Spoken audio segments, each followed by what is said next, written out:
the family that really matters. Those 5 words popped up on my screen alongside a photo of my daughter-in-law Diana, smiling brightly next to my son Michael and her mother Susan. Me, the woman who'd raised him, fed him, and given everything for decades, had been erased from the family equation, with the coldness of someone wiping a mistake off a whiteboard. My fingers shook over the keyboard as I typed my reply. Good luck. I had no idea those 2 words would unleash a storm that would change our lives forever. An hour later, Michael's shouts echoed through my house. "Mom, what did you do?" The lawyer just called me about the house, the properties, everything. His face was pale as a ghost, his hands trembling as he showed me his phone littered with missed calls from the bank. At that moment, I knew my revenge had begun. But to understand how I reached this breaking point, I need to tell you the story from the start. My name is Lillian Voss. I'm 63 years old, and I've worked like a mule my whole life to build the legacy my family took for granted. It all started when I was 16, pregnant, and abandoned by my son's father, selling homemade pies on the corner of my neighborhood in Portland, Oregon. With those first dollars, I bought more ingredients, more hope. Year after year, dollar by dollar, I built a small empire. 3 rental properties and a bank account most would envy. Everything changed the day Michael introduced me to Diana. It was a Sunday in March, and the smell of my beef stew filled the house when I heard the click of her heels on my hardwood floor. That arrogant clack already warned me this woman would bring trouble. She appeared at my door in a tight red dress that looked like a second skin, her smile as fake as a dollar store knockoff. "So you're the mother-in-law," she said, extending a hand cold as ice, while her eyes sized me up from head to toe. "No, nice to meet you, no warmth, just a label, as if I were another piece of furniture in the house." Her long, perfect nails stood in sharp contrast to my calloused, scarred hands, which told the story of every sacrifice I'd made for my son. Michael, blinded by love, didn't notice the venom dripping from her every word. My son, my pride, the man I raised alone after his father ditched us when he was 8, was hypnotized by someone who already showed her contempt for me. But I chose to stay quiet and watch, never imagining I was nurturing a snake that would later bite me nearly to death. At that first dinner, Diana turned my dining table into a silent battlefield. "What an interesting decorating style," she remarked, eyeing my family photos with disdain. Her gaze lingered on the picture of me graduating as an accounting technician, the only formal education I could afford while raising Michael. "This stew has such a bold flavor," she added, pushing her plate away like it was poison. Each comment was a slap wrapped in fake politeness, but I swallowed my pride and smiled, thinking time might soften her. As I served dessert, I overheard her whisper to Michael, "Honey, does she always cook so homey?" "Back at Mom's, we have a chef who makes more refined dishes." Her words stabbed my heart like sharp knives. She wasn't just rejecting my food, she was rejecting my entire way of life. Susan, her mother, owned a chain of upscale salons and lived in a mansion across town. Compared to them, I was nothing but a relic of struggle and sacrifice. After they left, I sat alone clearing the plates Diana had barely touched. The silence in my house felt heavy, loaded with dark omens. Michael was too caught up in his girlfriend's fake smiles to notice how she treated me. I sat in my favorite chair, the one where I'd once mended his school uniforms late into the night, and for the first time in years, tears rolled down my wrinkled cheeks. But I was a survivor of poverty, abandonment, and loneliness. I wasn't about to let a spoiled princess make me feel worthless in my own home. Little did I know that first humiliation was just the start of a 5-year nightmare that would lead to the most radical decision of my life. The months that followed were slow psychological torture disguised as family visits. Diana mastered the art of humiliating me with a smile. Every Sunday lunch, I became the target of her venomous remarks. She played the perfect daughter-in-law in front of Michael, but turned into a viper when he wasn't looking. Oh dear. Mother-in-law still using that cheap face cream. Look at those wrinkles, she'd say, applying her fancy imported serum in my bathroom mirror. Her words were daggers, wrapped in velvet, delivered in that sweet little voice she used to manipulate my son. I gritted my teeth and kept serving food, swallowing my pride like bitter medicine. Things got worse when they announced their engagement. Michael showed up one afternoon, eyes sparkling with joy, holding a bottle of champagne and talking about wedding plans. "Mom, I want you to be the first to know. Diana and I are getting married in December," he said, hugging me with the strength that reminded me of the boy he once was. My heart broke into 1,000 pieces, but I smiled and congratulated him because that's what mothers do, swallow their pain to see their kids happy. Diana, of course, had other plans for me. In the weeks that followed, she started visiting alone, supposedly to plan the wedding together and bond. But the reality was far different. She'd sit in my living room like she owned the place, legs crossed, that fake smile plastered on her face, laying out the new family rules. "Look, dear mother-in-law, I know you've been alone with Michael all these years, but things are going to change," she said one Tuesday afternoon, sipping tea from my best china. "A married woman needs her space, her privacy. There can't be a third wheel interfering in the marriage."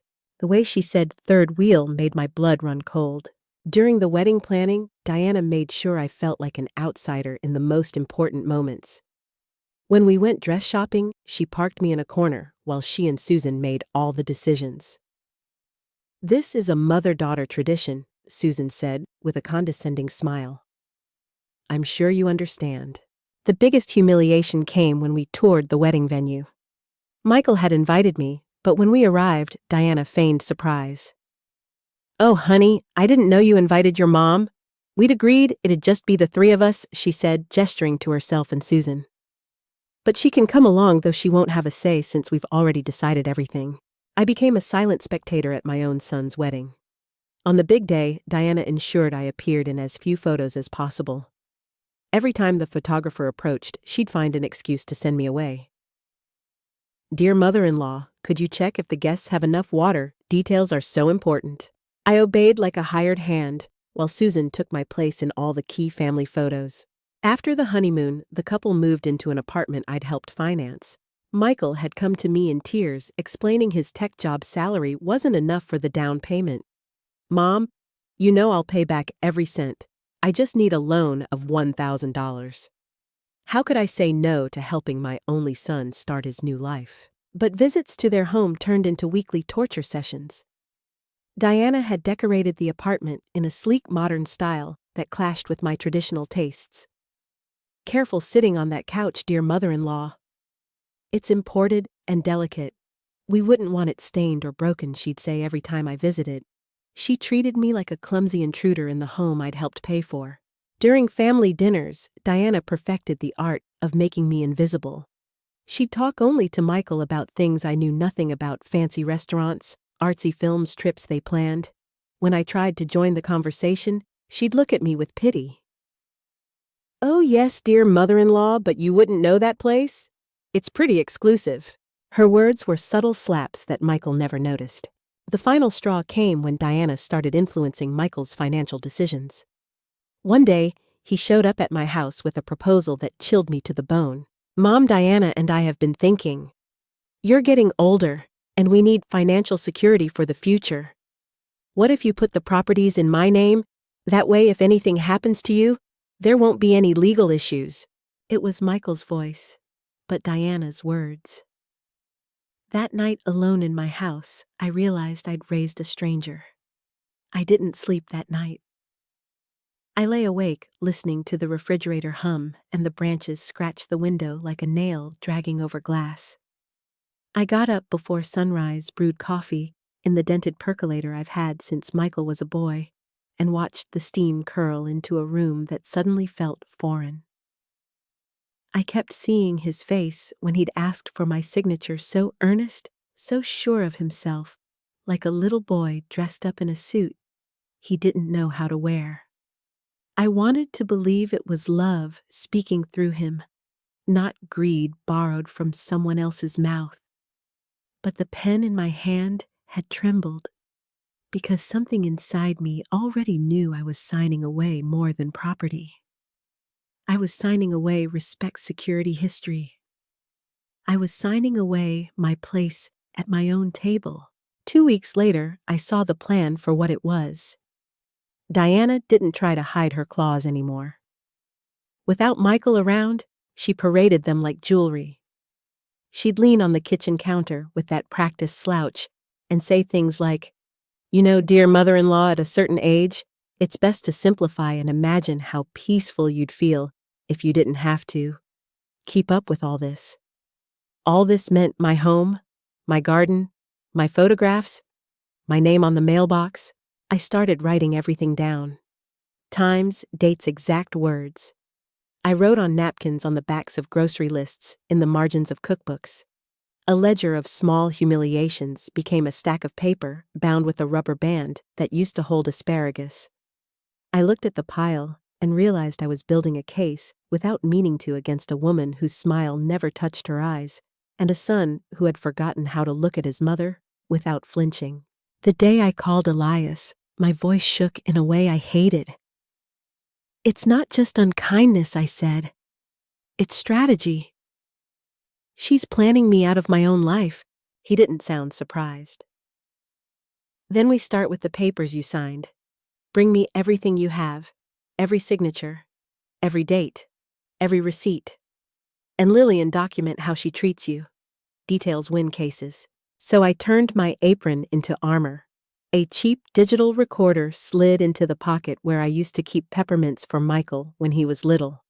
I told myself I was not a spy. I was a historian. I was collecting proof that what I felt was real. When Diana called her mother, I folded laundry 2 rooms away and let the device do what I needed it to do. "Mom, we'll say her presence stresses the baby once I'm pregnant," Diana said, voice syrupy. "Doctors always recommend calm for the mother. We'll get a note if we need it. And then finally, we can redo the master for my closet." I saw these cedar units stunning. Imagine the photos. "Of course, sweetheart," Susan cooed. "And you know I have a contractor who can move fast." The words weren't sharp. They were soft as a pillow pressed over a sleeping mouth. It wasn't just the closet talk. It was the text thread I found when she left her phone by the sink screen blooming with notifications like rotten fruit. "Mission almost complete. He believes she's toxic. Half will be mine when it's time." I took pictures with shaking hands, praying the shutter sound was off. Then, as if the house itself wanted to help, the recorder caught her telling an older woman grandma. She called her that Michael was sweet but spineless, that I was an obstacle that she'd never intended to stay forever. I didn't cry when I heard it. Something inside me had already split and hardened. I pressed play again and again until the words lost heat and became nails cold, precise, ready to fasten down truth. Elias met me with a yellow legal pad and a highlighter. He moved through the documents like a surgeon moves through tissue, gentle-focused, seeing beneath the surface. "There's no cooling off period acknowledgement here," he murmured, sliding a page toward me. "This clause about irrevocable transfer wasn't explained in plain language, and your signatures look." He held my shaky J in the magnifier next to a firm J from a year earlier.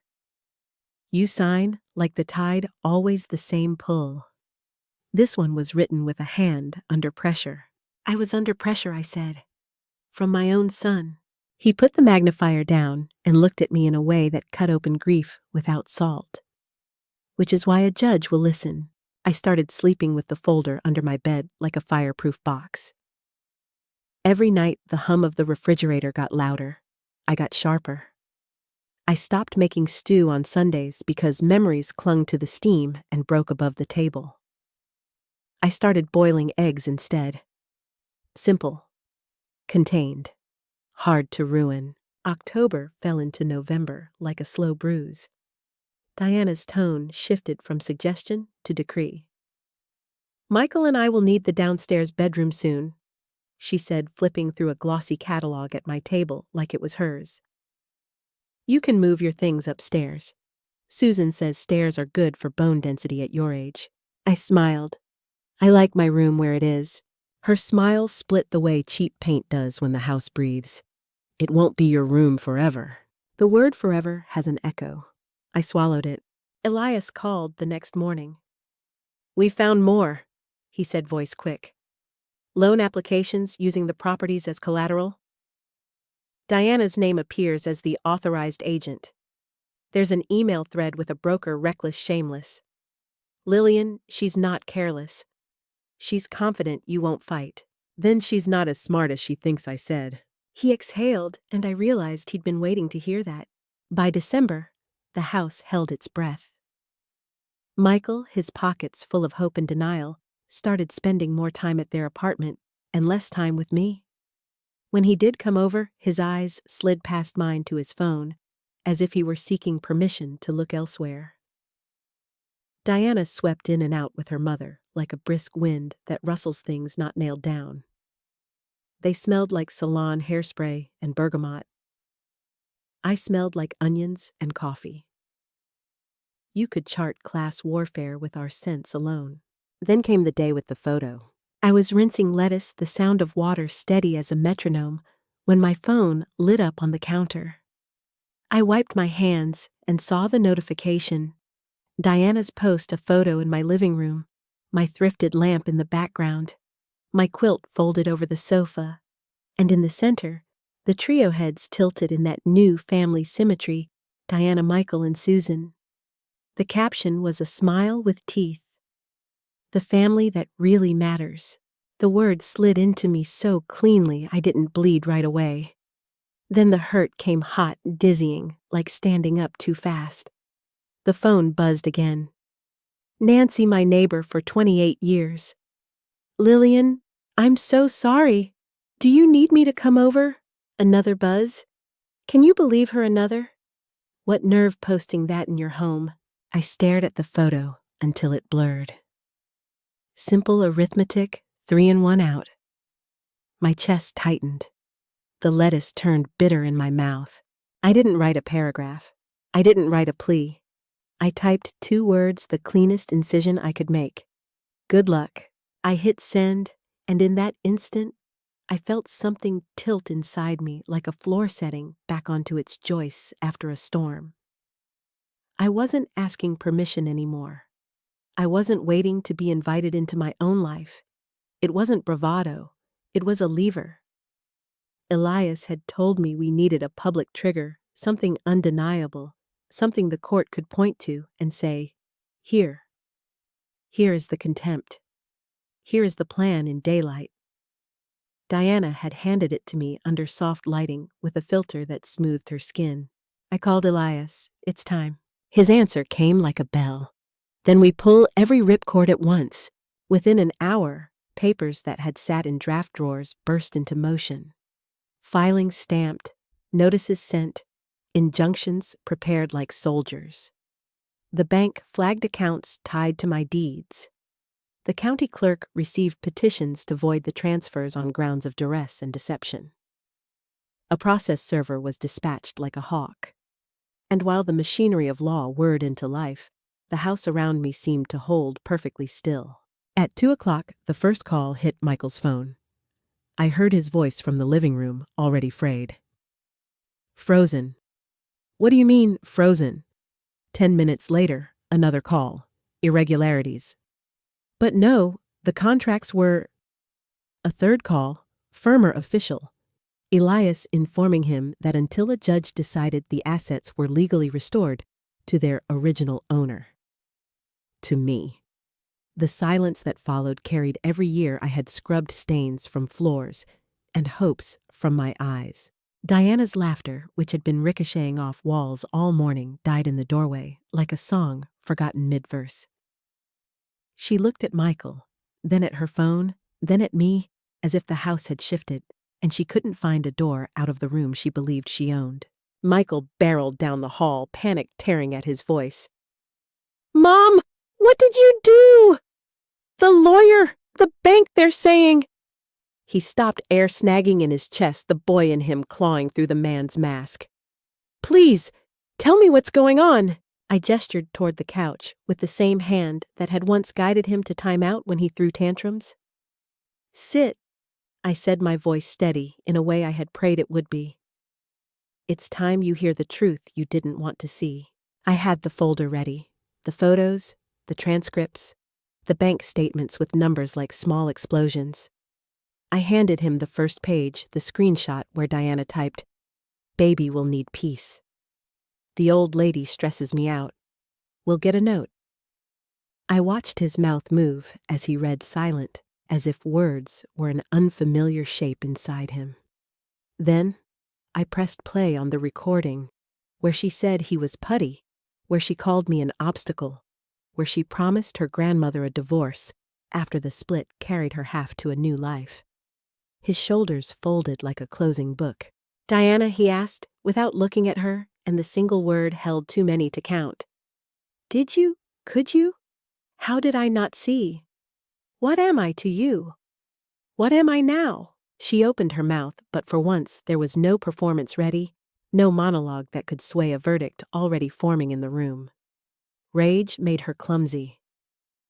"Fine," she snapped, mask gone, the woman underneath thin as ice. "Yes, I said what I said. Maybe I wouldn't have if you two weren't so attached." I had expected my hands to shake. They didn't. I had expected my voice to catch. It didn't. Grief had burned off the fear. In its place, a clarity that felt like standing at the edge of a cliff and finally seeing the valley below, not as fall, but as path. Someone knocked, firm official. Elias stood with a police officer, the air around them cold with paperwork. The officer's tone was all edges. "You have 1 hour," he told Diana. "Take what belongs to you personally. Leave the rest." When he said personally, he glanced at me as if the word itself needed a witness. Diana spun toward Michael, eyes glossy with the only wetness I'd trust as real panic. "Tell them to stop," she hissed. "Tell them this is your house." Michael looked from her to me and back again, the old confusion cutting through him, then falling away like a fever breaking. "No," he said quietly. "It's my mother's." A house doesn't sigh, people do, but I swear the walls eased. As she stomped upstairs, I thought of the photo, her trio, the caption. I thought of my reply, those 2 small words. It turned out good luck wasn't a dare or even sarcasm. It was a benediction for a journey I would no longer take with them. It was me releasing a rope I had been tugging for years, a rope that had burned my hands and bruised my pride and tied me to a future designed by someone who didn't know me. Good luck to the life you thought you could build on my bones. Good luck surviving the part where truth arrives and asks to see your receipts. Downstairs, I stacked the folder again, straightened the corners, felt the weight of paper and proof and time. When Diana dragged her suitcase past me 40 minutes later, she didn't look at my face. She looked at the floor as if blaming the hardwood for holding her footsteps. Susan's horn blared outside, vulgar as the last laugh of a bad joke. They left. The door shut. The house listened to itself breathe. Michael sat beside me at the kitchen table. He didn't speak. Neither did I. We just sat there, 2 people accustomed to explaining everything, finally letting silence do the work of truth. In the quiet, I could feel the ledger in my apron pocket, pages inked with dates and words and wounds. I could feel the hum of the refrigerator steady as a metronome. I could feel my heartbeat and the old clock and the house itself all ticking toward a life where I would never again apologize for existing, where I had bled to belong. The silence that filled my kitchen after Diana and Susan's car pulled away was the kind of silence you don't hear in everyday life. It wasn't the quiet of a late night or the pause between words. It was the silence of something ending. I sat at the table with Michael slumped beside me, his hands covering his face, his shoulders quaking with a shame I knew no words could cure. I wanted to comfort him, to reach across and remind him that he was still my son, but I also wanted him to sit in that silence long enough to understand the cost of his blindness. I poured myself tea instead. My hands were steadier than they had been in years. The steam curled into the air, and I thought of all the mornings I'd brewed coffee before dawn to face a new day of struggle. But this was different. For the first time, I wasn't fighting just to survive. I was fighting to reclaim what had been stolen from me, and I had finally won a battle I'd been too tired, too scared, too loyal to fight until now. Michael broke the silence first.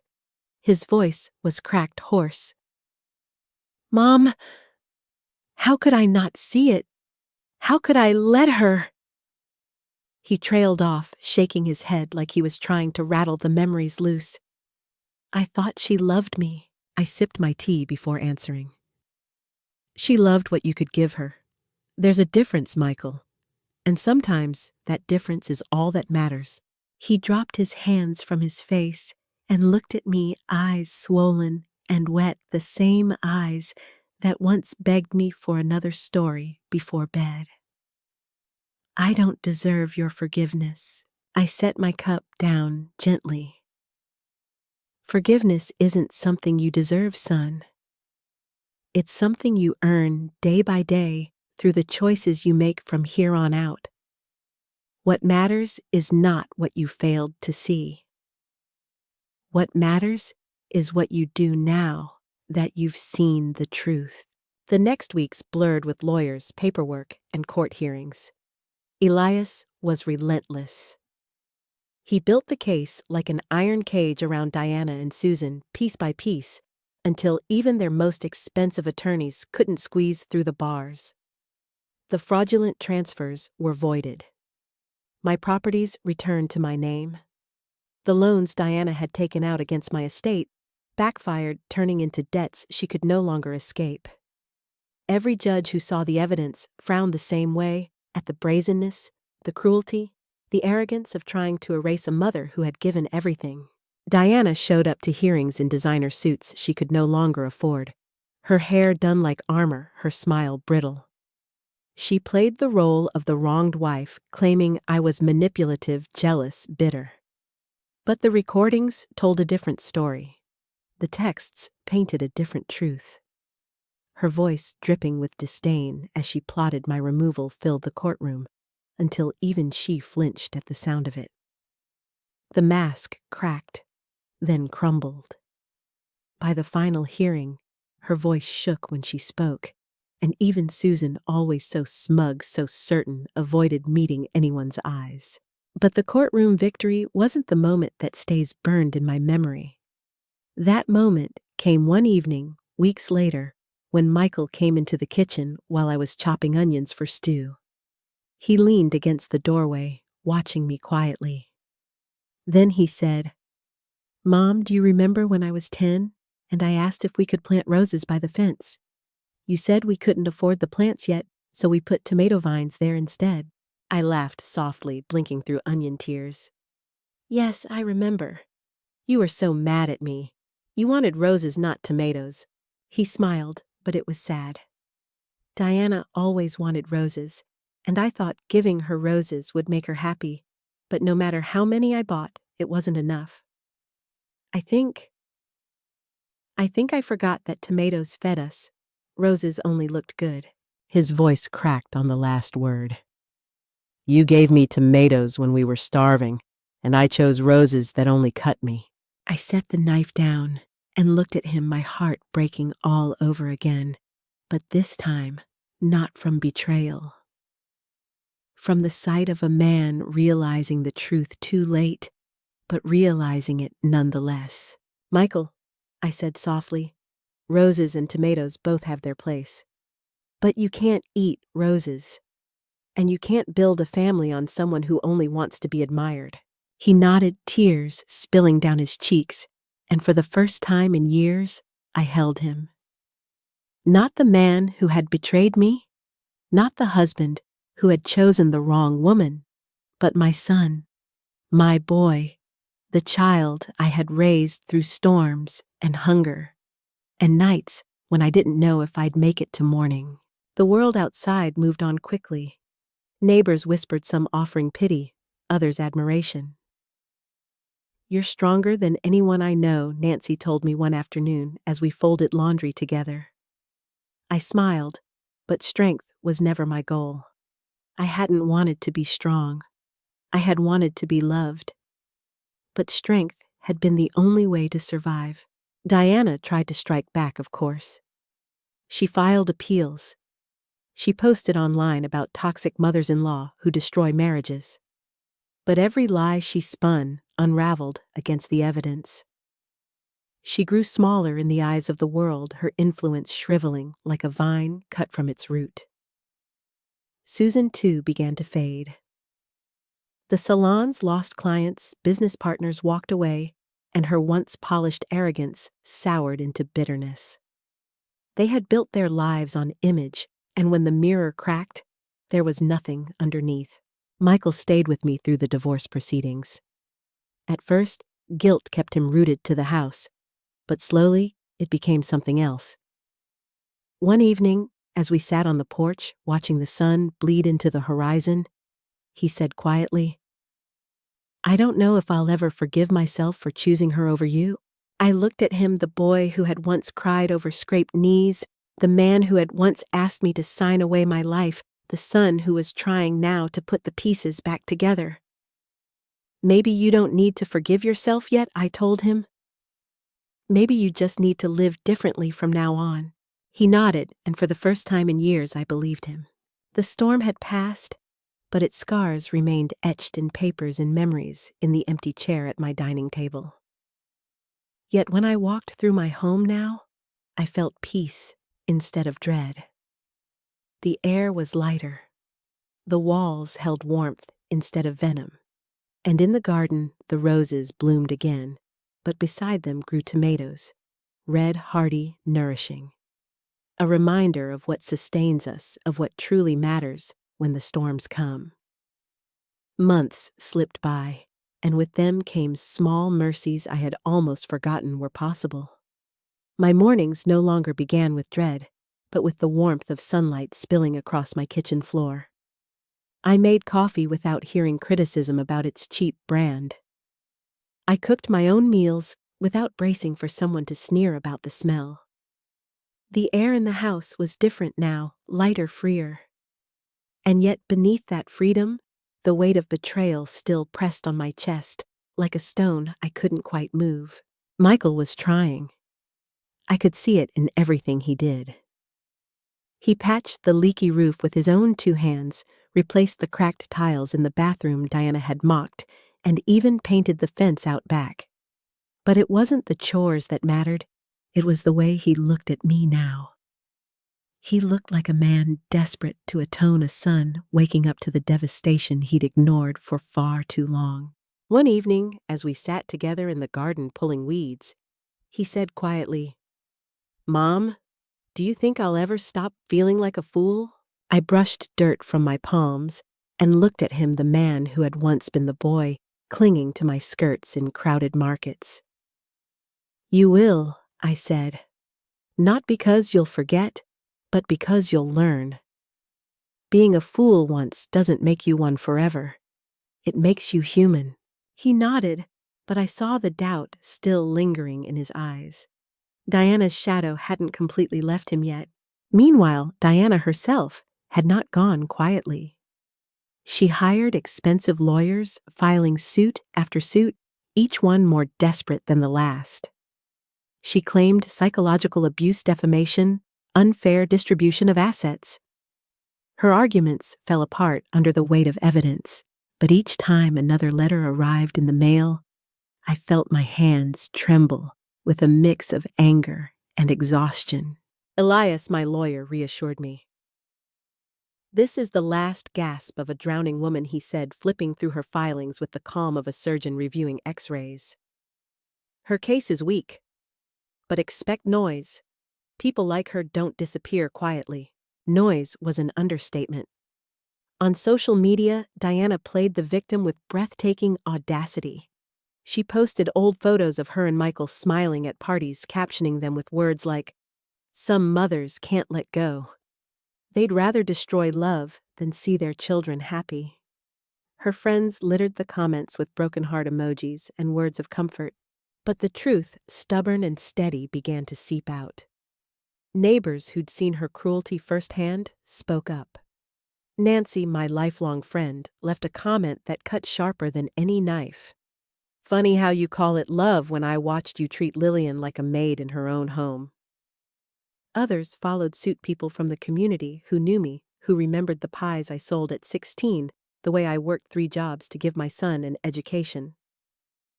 Their words piled higher than Diana's lies, and soon she shut off her comments altogether. Still, she wasn't finished. One afternoon, Susan appeared at my doorstep again without warning. She looked tired, the polish of her expensive makeup failing to mask the desperation in her eyes.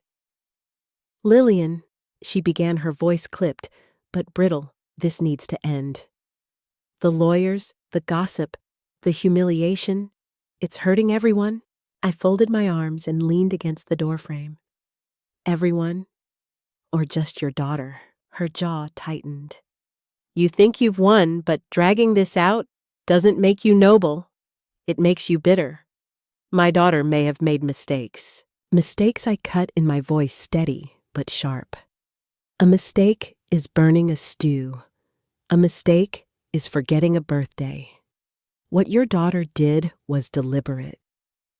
She tried to erase me from my son's life and steal everything I built. That's not a mistake. That's betrayal." For once, Susan had no quick reply. She stared at me with the expression of someone facing a truth they couldn't spin away. Finally, she exhaled and said, almost pleading, "What will it take for you to leave her alone?" I shook my head. "It's not about me leaving her alone. It's about her finally facing the consequences of what she's done. That's between her and the truth. Not me." Susan's face hardened, and she left with a bitter shake of her head. I watched her car disappear down the street, but I didn't feel shaken anymore. I felt steady, resolute. That night, Michael came into the living room while I was folding laundry. His voice was heavy when he asked Mom, "Do you ever regret it? Helping me sign those papers? Trusting me with everything?" I paused, the fabric in my hands suddenly heavier than stone. I thought about all those nights I'd gone to bed, crying silently about the way my son's voice had carried Diana's poison to me. Then I looked at him, truly, looked at him, the boy I'd raised alone, the man who was now learning to see clearly. "No," I said softly. "I regret nothing. Because those mistakes, as painful as they were, showed me the truth. And the truth, Michael, is priceless. I'd rather lose everything than live a lie." His eyes filled with tears. He set down the basket he was carrying and knelt at my feet, just like he used to as a child. "I'll never let anyone do that to you again, Mom. Not ever." For the first time in years, I believed him. But the story wasn't over. Because even as Diana's grip loosened and her lies unraveled, there was still one final blow she had yet to attempt. And when it came, it nearly shattered the fragile peace we had begun to rebuild. It was a warm July morning when the letter arrived, thick with the weight of trouble. I found it in the mailbox, wedged between a grocery flyer and an electricity bill. The envelope was cream-colored, embossed with the seal of a prestigious law firm in downtown Portland. I didn't need to open it to know who had sent it. My fingers shook as I slid it open at the kitchen table, the same table where Diana had once sat smirking while she told me my time in my son's life was over. The letter was written in the stiff, detached language of lawyers, but its intent was venomous. Diana was suing Michael for spousal support, claiming psychological damages and demanding half of all marital assets. She was trying one last time to sink her claws into what she thought was hers. I felt bile rise in my throat as I read the words.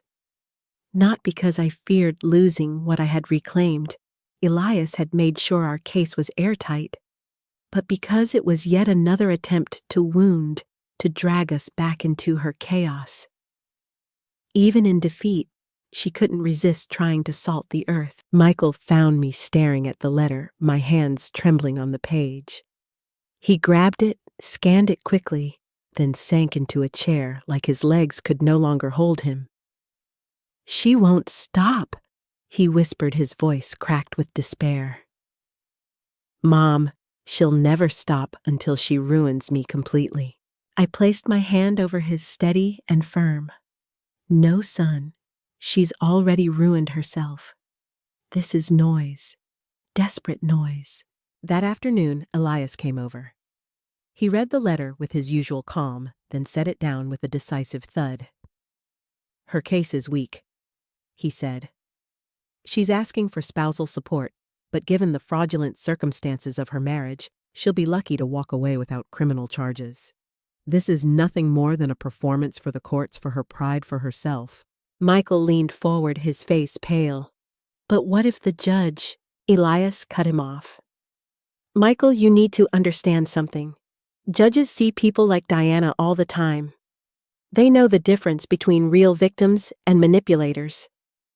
With the evidence we've gathered, the recordings, the documents, the testimonies, her credibility is destroyed. She's grasping at air." I watched relief flood my son's face, but his shoulders remained slumped. This wasn't just about courts or money. It was about the shame of being fooled, the humiliation of loving someone who had only ever seen him as a pawn. That night, I found him in the backyard staring at the sky as the sun melted into the horizon. He didn't hear me approach until I placed a hand on his shoulder. "You know," I said softly, "your father once told me something before he died. He said, strength isn't never falling. It's how you stand back up. Michael, you fell, but you're standing again. That's what matters."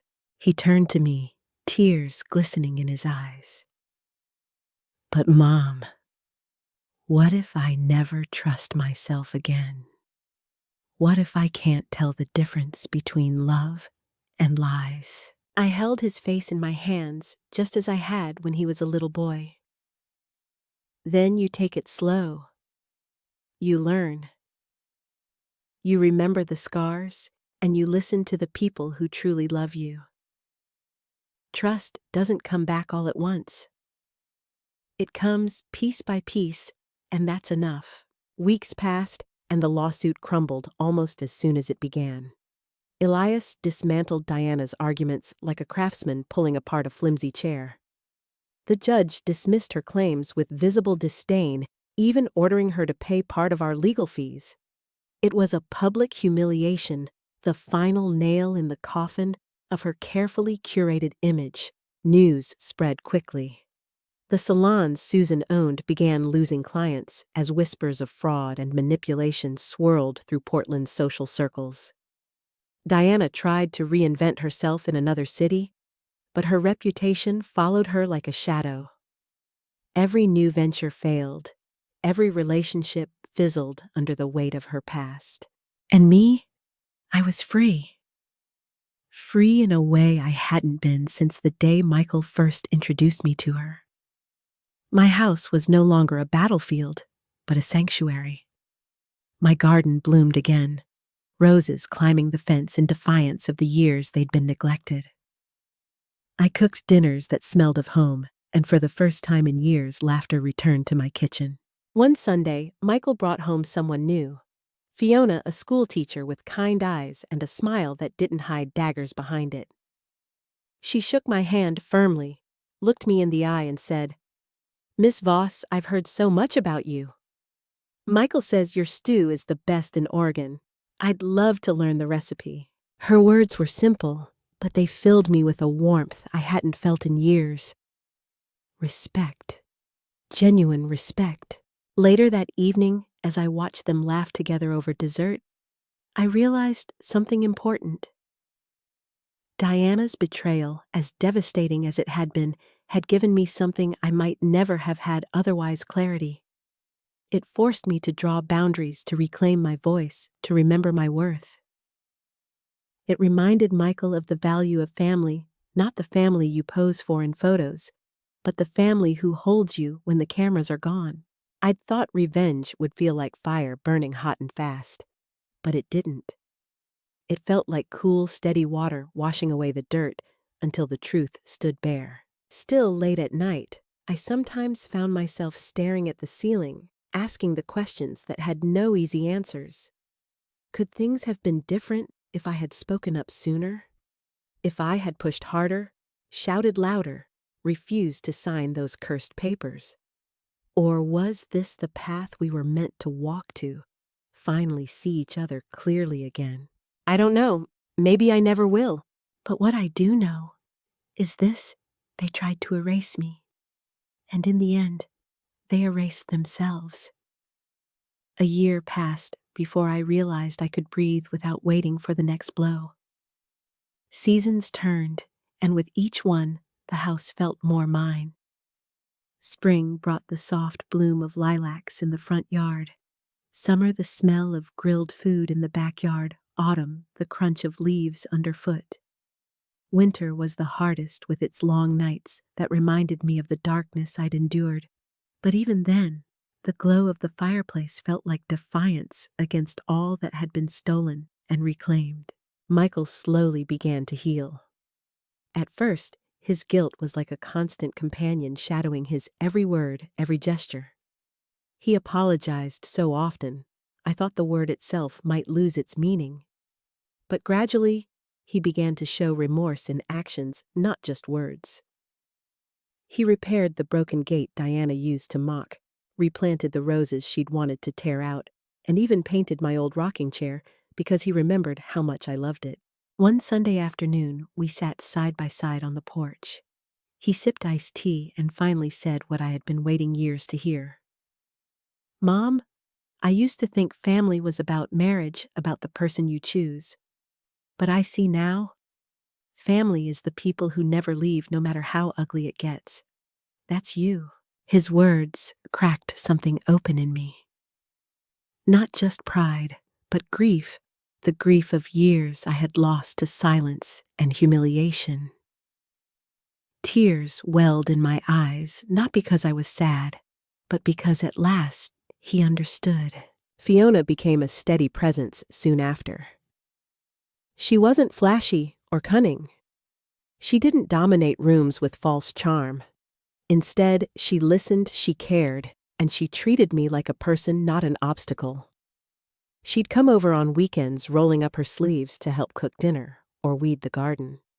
Sometimes she asked me about my childhood, about Michael's father, about the pies I sold on street corners at 16. She wasn't trying to impress me, she was trying to know me. That was new. That was precious. One night, while Fiona was helping me make stew, she said softly, "Lillian, I can't imagine how hard it was, but I want you to know, I'd never try to take Michael away from you. You raised him. That's something to be honored, not erased." I had to step aside for a moment because tears blurred my vision. It struck me then how rare simple kindness had become, and how healing it was when it finally returned. Meanwhile, whispers of Diana's downfall still drifted in from the community. Susan had been forced to sell one of her salons. Clients vanished, creditors circled. Diana tried starting over in another city, but her reputation clung like a shadow. She attempted to sue someone else for defamation, but the case was laughed out of court. Every step she took seemed to collapse beneath her. And though a part of me felt satisfaction mostly, I felt nothing. She wasn't my burden anymore. But sometimes, late at night, I'd remember her voice. The sneer as she called me dear mother-in-law, the cruel laugh when she thought she had won. Those echoes haunted me not because they held power, but because they reminded me how close I came to losing everything. One evening, as I journaled by lamplight, I realized something important. My revenge hadn't been the lawsuits, the recordings, or the eviction. My revenge was survival. My revenge was sitting in my home surrounded by peace with my son beside me again. My revenge was every morning I woke up and remembered I had reclaimed my dignity. The past will always live in scars, but scars are proof that we endured. And so, when I think of Diana now, I don't think of her as the woman who stole years of my life. I think of her as the lesson that gave me strength. She wanted to erase me, but instead, she revealed the truth about who really mattered. Because in the end, the family that really matters isn't the one in posed photographs or curated captions. It's the one who stands by you in silence and storm. Michael, me, and maybe one day Fiona. That's the family worth keeping. 2 summers after Diana was forced out, life had finally settled into something resembling peace. My mornings began with the sound of birds instead of arguments, the smell of coffee instead of fear. The house, once a battlefield, became a home again. I planted roses where the weeds had been. I baked pies for the neighbors the way I once did as a struggling 16-year-old. And sometimes I caught myself humming as I folded laundry or watered the garden. But peace doesn't erase scars. It only teaches you to live with them. Michael still carried his shame like an old wound. He'd grown leaner, quieter, and far more reflective. Sometimes I'd find him standing in the hallway, staring at the photographs Diana had tried to erase me from. His eyes lingered on the ones where he was small, grinning with missing teeth, holding my hand, as though it was the only thing tethering him to the world. One evening, as twilight seeped through the curtains, he said to me, "Mom, sometimes I wonder if you'll ever really forgive me." I set down the knitting I'd been working on and looked at him. Forgiveness isn't about pretending it didn't happen. It's about deciding not to let bitterness rot what's left. I forgave you the day you chose truth over her lies. He nodded, but I could see the doubt still in his eyes. Trust takes longer to rebuild than forgiveness. Around this time, Fiona became more than just Michael's companion. She became part of our rhythm. She'd come over on Sundays, bringing fresh bread she'd baked herself, and she always insisted on helping with dinner. Unlike Diana, who used my kitchen as a stage for disdain, Fiona treated it like sacred ground. She asked for recipes, laughed when the stew boiled over, and praised every bite with genuine warmth. One Sunday, while Michael fetched more wood for the stove, she turned to me and said softly, "Miss Voss, I know I can never undo what he went through before. But I want you to know my love for him will never ask him to choose between us. You're his mother. That's a bond I'd never dare to touch." Her words melted something hard inside me. For the first time in years, I felt what it meant to be respected. Not tolerated, not endured, respected. But just when I thought Diana was finally gone from our lives, she found a way to return like a ghost, refusing to rest. It was late autumn when I received a handwritten letter in the mail. The paper was expensive, the kind of stationery people use to dress up guilt. It was from Diana. The letter was long-winding, filled with apologies that seemed sincere at first glance. She wrote about sleepless nights, about realizing too late the depth of her cruelty, about how my strength had taught her lessons she would never forget. But woven into her apologies were threads of excuses, her upbringing, her naivete, her fear of not belonging. She wrote, "I don't expect forgiveness, but I hope one day you'll understand. I was only doing the best I knew how." I read the letter twice, then set it aside. My hands didn't shake. My heart didn't race. I simply felt nothing. When Michael saw it, he read it with a clenched jaw. "She still doesn't get it," he said. "She's trying to make you her absolution. She doesn't deserve it. I nodded. Forgiveness isn't a gift you hand out to someone just because they ask. It's something they earn by changing. And Diana hasn't changed.